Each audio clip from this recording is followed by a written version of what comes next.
90% des conseillers immobiliers vont disparaître d'ici 2 ans. Et détrompez-vous, c'est absolument pas à cause du marché. Je te donne tout de suite les 5 défauts qu'il ne faut absolument pas avoir dans ce métier. Défaut numéro 1, être trop gentil. Si tu fais partie de ceux qui sont trop gentils, qui n'arrivent pas à faire respecter leur temps, à driver correctement leurs clients ou à demander un dossier de financement avant de partir en visite, malheureusement, tu vas devenir complètement invisible et perdre en crédibilité. Deuxième défaut, il y a ceux qui ne supportent pas de faire de la prospection, que ce soit de la pige ou que ce soit de la prospection de terrain. Alors, désolé de te le dire si tu en fais partie, mais si tu ne sais pas aller chercher du business tout seul, dès que le marché se tend, tu vas disparaître littéralement. Le défaut numéro 3, c'est celui de se cacher derrière une marque. Alors concrètement, ça veut dire quoi? Eh bien, si tu te caches derrière la marque, derrière le nom de ton entreprise et que ça fait partie de ta stratégie de parler de ce grand groupe, etc., malheureusement, tu vas complètement disparaître. Tu ne fais pas de personal branding.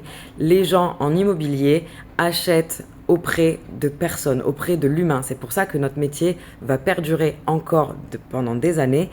Et aujourd'hui, on ne peut pas se permettre de ne pas mettre d'humain au cœur de notre métier. Le défaut numéro 4, c'est sûrement l'un des plus importants, quoique le cinquième est pas mal non plus. Le défaut numéro 4, c'est le refus du non.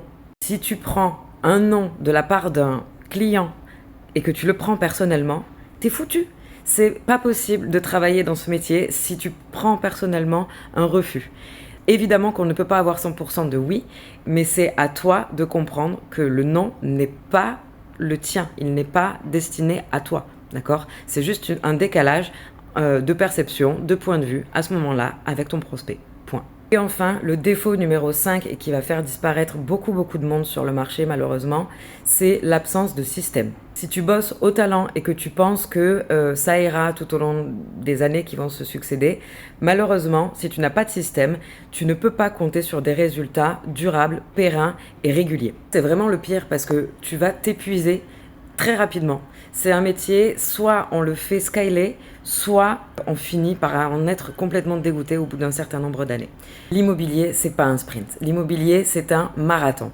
Alors si toi aussi tu veux comprendre un peu mieux ce qu'on met en place avec nos conseillers pour aller chercher 150 000, 200 000, 300 000 euros de chiffre d'affaires annuel, je te laisse me faire un petit message en MP, j'y répondrai avec grand plaisir. En attendant, abonne-toi pour ne rien louper.